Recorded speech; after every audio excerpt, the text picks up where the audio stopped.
Penguin Random House Audio presents Maggie Brown and Others by Peter Orner. Read for you by Fliakos, Brittany Pressley, and Peter Orner. For Katie, Phoebe, and Roscoe, and in memory of James Allen McPherson. At that moment, it all seemed extraordinary to me and made me want to flee from it and yet remain forever. Isaac Babel. Part 1. Come back to California. Come back to California. Come back to California. Every map maker is pleading. Jack Spicer. Letters to James Alexander. The Deer. When she was a kid, she watched a mountain lion chase a deer into the lagoon at low tide. She'd been riding her bike on the path along the edge of Murch's farm.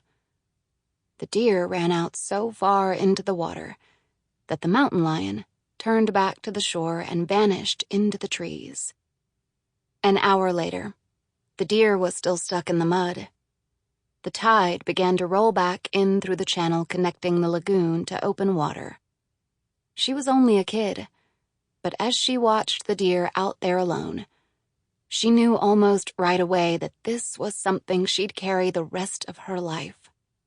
Later, she heard that a tourist, seeing the deer in the lagoon from Highway 1, had called the fire department and begged them to do something. The assistant chief said, "What do you want me to do about it? Go out there with a boat and get kicked in the head? Call the DNR." The lagoon, the waves, the motionless deer. It made no sound, or at least none that she could hear from where she was sitting as it waited, or seemed to wait, while the water rose, covering its legs and then rising higher. She'd sat on a wet log and watched. The damp seeped through her pants. The wind began to blow inland from the ocean. No, it wasn't really happening. Even then it was more like an image, fixed, not a breathing deer out there in the water. So much of what she remembers became lodged this way. Something occurs, in the motion of the present, but it's already over. Because even then, even as she watched, she was already moving away from it, already thinking how years from now she might tell someone about this, someone who's never seen this lagoon. The wind began to blow harder. The sun had long since fallen, but there was some light left. When she couldn't watch anymore, when she picked her bike off the ground and rode away, the water had reached the deer's chest, and still it had not moved. Fowler's Lake. Fowler's Lake is out past the National Forest Campground, about 9 miles or so from McLeod, California, off Route 89. It's not a lake. It's a swimming hole, a place where the river widens out. Somebody built a crude dam there 50 years ago. We call it our lake, our mountain lake, and it's so cold you can swim only in August, when it's hot enough outside. Sometimes in July, maybe a week or two into September, depending on the year.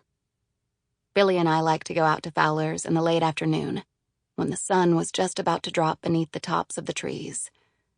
The place was usually less crowded with campers by then, and we could pretty much have the lake to ourselves. I read a philosopher once who said heat and cold are pretty much the same thing, that their contraries are mirrors. Whatever the hell he meant, he never swam at Fowler's. Heat. Isn't it amazing how it vanishes? It's so heavy when you're in the thick of it. As soon as the sun began to drop, no matter how hot the day, the shadows always brought a sudden chill, and that was the exact moment we chose to swim. It was a Wednesday, and the parking lot was empty when we got there, except for a pregnant woman with a flat tire and no spare. She said she was from Shasta City, and that her boyfriend wasn't answering his phone. There's no reception out at Fowler's. She must have told us that in order to seem less helpless. Billy, who was an expert on everything, said the rim of his truck spare wouldn't match the rim of her little Mazda. Otherwise, he'd lend her a tire. Instead, he offered to drive her to McLeod, where she could get some help or arrange a cab home to Shasta City. She could leave the car and deal with it tomorrow, he told her. The Rangers would wait a couple of days before they ticketed her for overnight parking. Would she mind, though, waiting a half hour while we swam? She didn't say yes or no. She just smiled. She looked only at Billy. She was pretty far along, maybe 7.5 months. She stood there the way I've seen other pregnant women stand, with her feet pointing a little outward. For balance, I guess. We figured okay.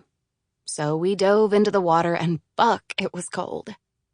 And you couldn't warm up a little out of the water anymore, because the sun was already farther down past the trees, and the whole lake was in shadow. But, as Billy said, that's when your body has no choice but to acclimate fast and become fish-like, no longer dependent upon the sun for survival, but on the water itself, which is only, Billy said, as cold as your brain permits it to be. This load of total bullshit was weirdly right. Freak that he was, Billy sometimes made sense. And the more I swam around, the more I got, if not warm, something. Yes, maybe a little fish-like. Fish-ish. We didn't talk, Billy and me. We didn't touch. We just splashed around in our own worlds for a while, because that's what you do if you're going to stay in that water at all. You've got to concentrate. Hard to imagine what we must have looked like to her. She wasn't a kid. We found out later that she was 32. It turned out there really was a boyfriend in Shasta. Just no evidence that she'd tried to call him. Apparently, she didn't even own a cell phone. She was sort of a hippie that way, the boyfriend told the police later. She was against phones on principle. She'd spread a blanket on the little patch of rocks that passed for a beach and watched us. That's what I remember. And that's what I told them after, that she was just sitting on the rocks on a blanket, watching, holding her stomach in front of her like you might a large bowl. We may have ended up swimming more than a half hour. It could have been 45 minutes. It might have been closer to an hour. Once we got going in the water, time was different. And a late August day, even the shadows of it, drags on forever. Anything was possible. Maybe I'd finally fuck Billy. Maybe I finally wouldn't. He never pushed his case, though I know he ached. And sometimes his puny hard-on would win out against the cold and push against his shorts like a ruler. We were considered smarter kids, college-bound. There weren't that many of us our year. Maybe I was thinking about Billy, about yes or no to Billy. Or maybe I was just breaststroking around, looking at the light, thick, green, and yellow, how it merged with the gray-blue lake water and made everything. The only word I can think of is radiant, but that's not right. It's too loud. There was something stealthy about the light that didn't call attention to itself. It was glowing, but not in a showy way. We were still swimming, still trying to stay ahead of the cold, knowing that getting out would be worse, because now there was hardly any sun at all behind the trees. So, all told, it probably was longer than a half hour. We checked the Mazda, thinking maybe she was lying down in the back seat. Billy knocked on the door of the porta-potty. We didn't know her name, so we just shouted, politely into the woods like we were calling for a Sample complete. Ready to continue?